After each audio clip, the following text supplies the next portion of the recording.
Perkawinan di Minangkabau. Adat Minangkabau melarang kawin sesuku. Misalnya, laki-laki dari suku Piliang harus memilih istri dari suku lain yang bukan Piliang. Orang yang menikah sesuku di Minangkabau disebut tamakan pokok. Perkawinan yang bukan sesuku disebut perkawinan luar suku atau perkawinan eksogami suku. Mengapa orang Minangkabau melarang kawin sesuku? Karena orang satu suku di Minangkabau adalah orang yang berdunsana yang berasal dari satu keluarga dan satu rumah gadang. Nah, meskipun berlainan rumah gadang, tetapi tetap memiliki hubungan. Perkawinan dua orang yang berlainan suku disebut juga perkawinan antar rumah gadang. Di Minangkabau, perkawinan salah seorang anggota keluarga secara lahir adalah terbentuknya keluarga baru. Sedangkan secara batin, perkawinan menghubungkan dua keluarga. Kekerabatan matrilineal Minangkabau menganjurkan perkawinan dalam nagari atau disebut juga perkawinan endogami nagari. Perkawinan endogami nagari maksudnya menikah dengan orang di luar sukunya tetapi di dalam nagari yang sama. Misalnya, laki-laki di nagari Biaro menikah dengan perempuan dari Biaro juga. Seorang laki-laki dewasa di Minangkabau memiliki dua fungsi, yaitu pertama, sebagai mamak dalam suku atau kaumnya, yang kedua sebagai bapak dalam keluarga istri. Nah, pengertian laki-laki dewasa di Minangkabau adalah laki-laki yang telah beristri atau laki-laki yang telah menikah. Laki-laki akan menjadi calon mama.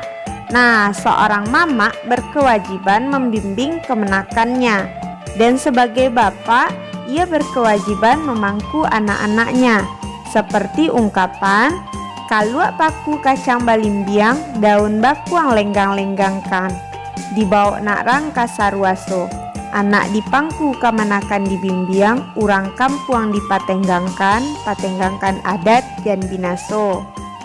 Nah, maksud dari pantun tersebut adalah jika seorang laki-laki Minangkabau menikah dengan orang yang sangat jauh dari negerinya, ia hanya akan dapat mengurus anaknya, tidak dapat membimbing kemenakannya, apalagi mempertenggangkan orang kampungnya. Tanggung jawab laki-laki dewasa di Minangkabau memang berat, sebab ia harus memangku anaknya, membimbing kemenakannya. Dikatakan dalam adat, anak dipangku jo pancarian, kemenakan dibimbing joharato pusako. Memangku anak dan membimbing kemenakan ada batas-batas yang mengaturnya di Minangkabau. Memangku anak dilakukan dengan hasil pencarian di rumah istri. Membimbing kemenakan dilakukan dengan harta pusaka di dalam kaum atau suku. Perkawinan di Minangkabau berarti melaksanakan syariat Islam dan ajaran adat. Islam menganjurkan pernikahan jika sudah mampu. Pernikahan itu bertujuan untuk mencegah perbuatan yang bertentangan dengan ajaran Islam. Adat Minangkabau menganjurkan hal yang sama. Apa yang diwajibkan Islam dilaksanakan oleh adat. Secara garis besar ada dua upacara perkawinan di Minangkabau, yaitu yang pertama, upacara yang berhubungan dengan syariat Islam.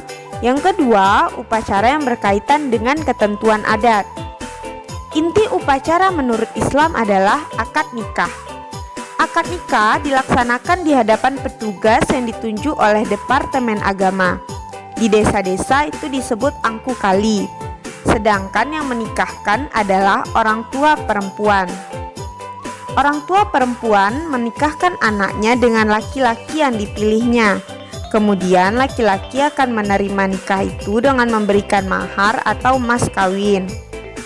Selesai upacara pernikahan, angku kali akan membacakan khutbah pernikahan yang berisi nasihat untuk kedua mempelai dan diakhiri dengan doa. Upacara menurut adat bervariasi di tiap nagari, seperti ungkapan lain lubua, lain ikannya, lain padang, lain ilalang, lain nagari, lain adatnya. Nah, inti upacara perkawinan menurut adat di Minangkabau adalah yang pertama meminang, yang kedua batimbang tando atau bertukar tanda, ketiga bertunangan atau batunangan, dan keempat kenduri atau disebut juga barale. Nah, sampai sekian paham ya?